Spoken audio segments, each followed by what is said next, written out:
The quarterback position requires a certain confidence, swagger, almost bordering on delusion. I think if you talk to any of the top prospects in this year's class, they're going to say, I'm the best guy. I should be the first one taken. It's not a surprise that Kenny Pickett would say that, and it meanwhile continues to be very uncertain as to who goes first, which team will use a first-round pick first. Will it be a top 5? Will it be a top 10? Will it be a top 20? We're 13 days away from the prospect. What's your overall sense right now, Peter, based upon everyone you've talked to about where these prospects are and how quickly we'll see a run on quarterbacks? Mike, it's amazing. I had a very prominent NFL general manager tell me yesterday that my gut feeling is there's only going to be one quarterback picked in the first round, and that is going to be Kenny Pickett, and who you just saw. Yet I've had others say, I think there's going to be a run at quarterback among teams that want to get the fifth year out of the quarterback in a year where there are players like, let's say, Malik Willis, and Sam Howell, who a lot of people would say this person needs a redshirt year, maybe 2. So I've had people say 1 in the first round. I've had people say 5. But here's the other narrative that to me is really starting to bubble up. There's a lot of people who think the Carolina Panthers are going to take a quarterback at number 6, or if they can trade down a little bit and risk not getting the quarterback who they want. And look, everybody has put them with Kenny Pickett because 5 years ago, obviously, as we all know, when Matt Rule was in his final year as the Temple quarterback, he recruited and got committed Kenny Pickett, the kid from South Jersey who was going to be his quarterback of the future. Then later that year, Matt Rule left for Baylor. Pickett decommitted, and everybody is still putting 2 and 2 together and saying, okay, Pickett, Matt Rule, they're a match. There's 2 problems with that as I look at it. Number 1, this is Scott Fitterer's pick more than anything else. And Scott Fitterer, the general manager of the Carolina Panthers, in my opinion, he's getting a lot of sympathy. First of all, Scott Fitterer is a very well-liked guy in the NFL among his peers. And he's getting a lot of sympathy because everybody out there knows that they don't have their quarterback position solved. Everybody knows that they have a very impatient owner in David Tepper who wants a quarterback yesterday. And so right now, a lot of people think, and the Carolina Panthers have 1 draft choice in the first 135 picks in this draft, and that's the 6th pick overall. So this could end up being like a one-person draft. And Mike, I just want to say one last thing. Food for thought. In the last 10 drafts, okay, Carolina picked 6th. In the last 10 drafts, there have been 18 quarterbacks picked in the top 6. And right now, as I would look at it, I would say no more than 2 are absolutely sure things, with a third, because I've got Joe Burrow and Justin Herbert being absolutely sure things as of now. Kyler Murray, probably a sure thing, okay? But beyond that, there's 15 question marks. And look, I'm not saying Trevor Lawrence or Trey Lance isn't going to make it and all that, but the road is littered with all these other guys. And look, you can say Jared Goff is this. I mean, we'll see. But the road is littered with so many guys who didn't make it in the last 10 drafts, who were picked very high. And just this is a time, I'm just saying, buyer beware about quarterbacks in a relatively weak quarterback crop who are going to get overdrafted this year. We can go back to 2018. Baker Mayfield 1, Sam Darnold 3. How'd that work out for the Browns and the Jets, respectively? We spent plenty of time talking about how the Browns are trying to clean up the lingering mess with Mayfield, and now the Panthers have Darnold under contract, and They're paying him the same $18.8 million salary that Baker Mayfield is going to get this year. But they are desperate for a franchise quarterback. And I think the problem is, and this is what fascinates me about the NFL, you get a guy like David Tepper, who has made billions. They put out a list last week, Forbes did, of the 10 richest owners across all sports worldwide. Only one NFL owner was on it. It was David Tepper at number 8. So he's done very well for himself. And these guys, the type AAA, triple positive personalities who think that they can bend reality in their direction by the sheer force of their will, they find out the NFL doesn't work that way.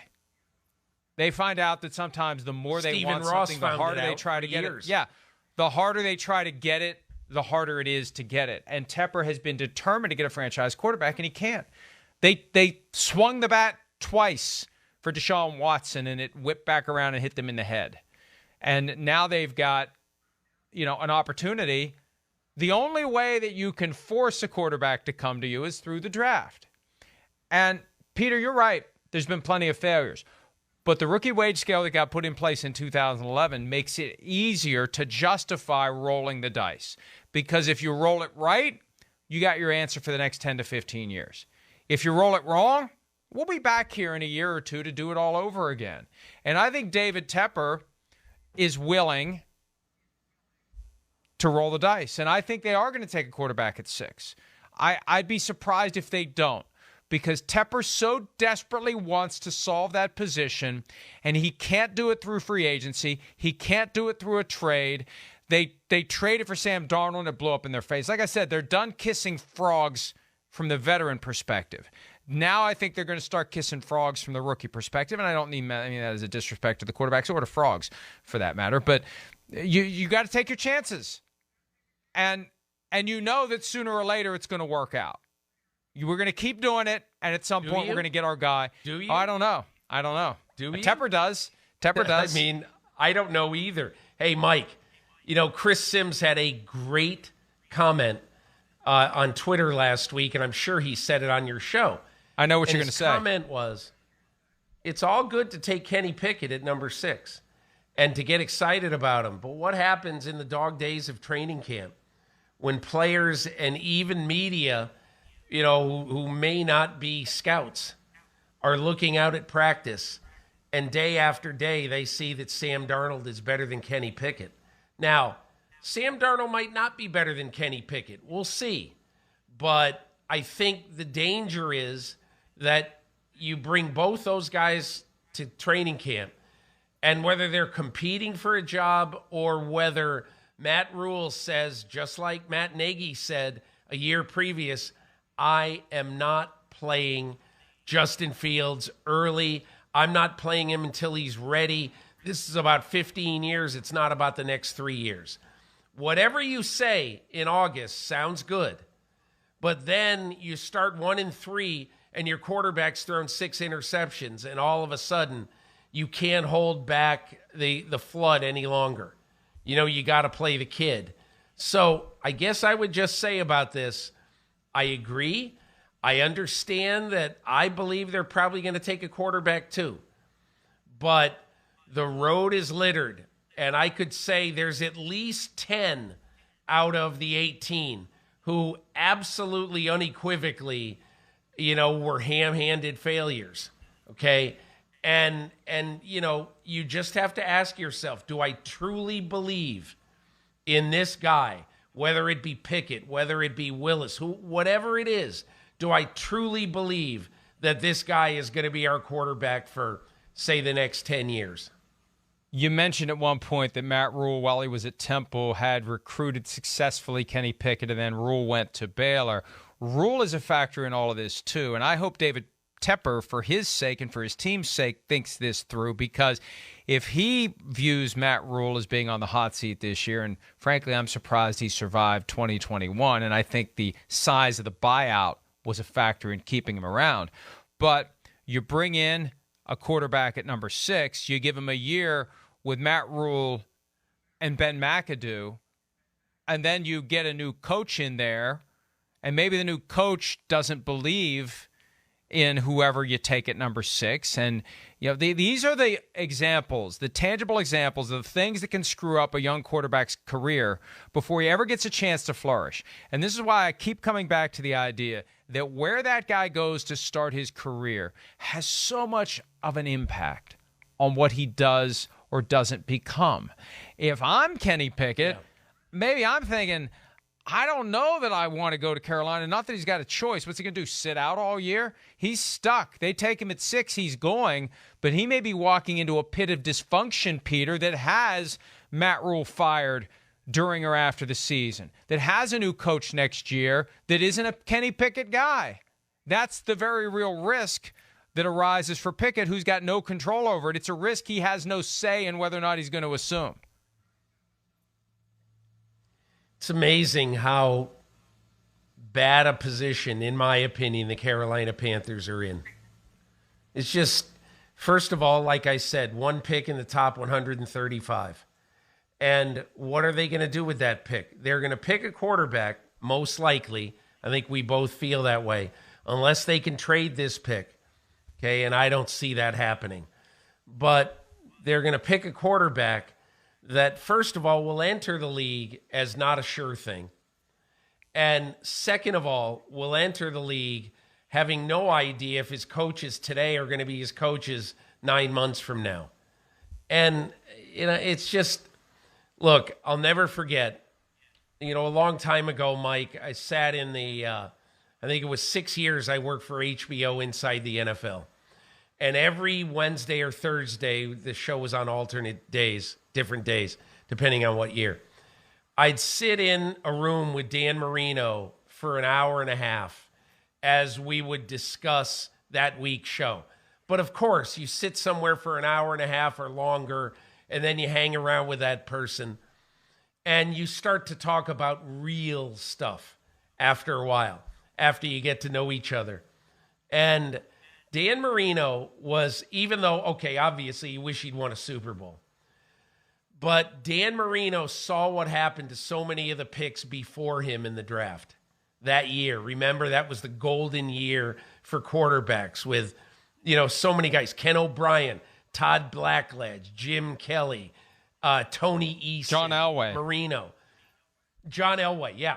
But that year, when Marino would look at it, Marino would say, hey, look, sometimes the best thing can be if you get picked late rather than early. And look, as I say, he didn't win a Super Bowl, but he went to a competitive franchise that was in it almost every year. And that is the goal of what that should be a quarterback's goal.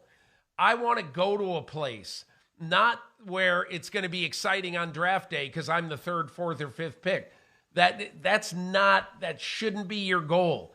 Your goal should be, where can I go that I'm going to have a chance to win with long term?